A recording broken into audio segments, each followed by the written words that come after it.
Good morning. I'm Armstrong Williams. It's Wednesday, October 21st. I encourage you to read my column in today's Washington Times on page A4. You can go to the www.washingtontimes.com.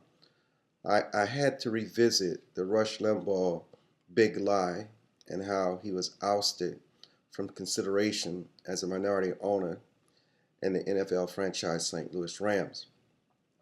This may come as a surprise to you, but I have never met Rush Limbaugh, never had a conversation with him, don't even know him. People assume that those on the right, I know those on the right, but I don't know him. I just don't know him in all my years. We certainly have mutual friends. We certainly have mutual ideology, but I don't know the guy.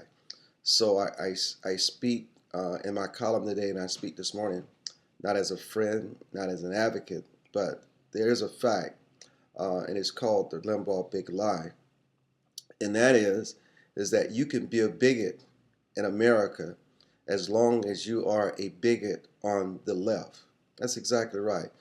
The reason why Limbaugh in the end was ousted from being a potential NFL owner is because of his conservative ideology. I mean, there's just no other reason. The media, without question, has a different standard for those of us dependent on the way we think. People look at me and they see me as a conservative who happens to be black. They will hold me to an entirely different standard than they will hold someone like Al Sharpton or Warren Ballentine. Because why? How dare I think the way I think and believe what I believe, given what they supposedly understand as the circumstances in which I grew up in. That is the new form of racism. It is bigoted. This is America. This is a free country. In fact, if you of your skin says the least about you, what you have to do is extend your hand and say, hi, good morning, good afternoon, good evening. My name is Armstrong Williams. Let us get to know each other. But the left is so obscene when it comes to this issue. They want to whip people into shape. If they can't whip them into shape, they will destroy them, destroy their way of life. It is about ideology. How dare you think and feel the way you feel? This is a free country. The left has a right to their ideology. Al Sharpton and others have a right to their ideology. I would defend it to the end of the earth.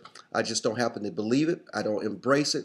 But in the name of freedom of speech and us being fellow countrymen, they have a right to advocate what they want. And they should not be put in a box, especially a race box, just because of the hue of their skin. They can think outside that box, and I would not question whether they believe in their ideology. I believe in the things that they advocate for. But it's a different standard.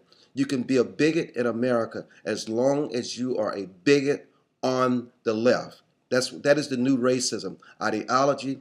They punish no different than the Tea Party. Liberal organizations can march in this country all they want about issues that are as obscene as the day is long. But as long as they're liberals in the media, they give them a pass. But hey, look at what they try to do with the conservative, what they considered it to be a Tea Party. Just something for you to think about. But remember this, the theme this morning is you can be a bigot in America as long as you are a bigot on the left.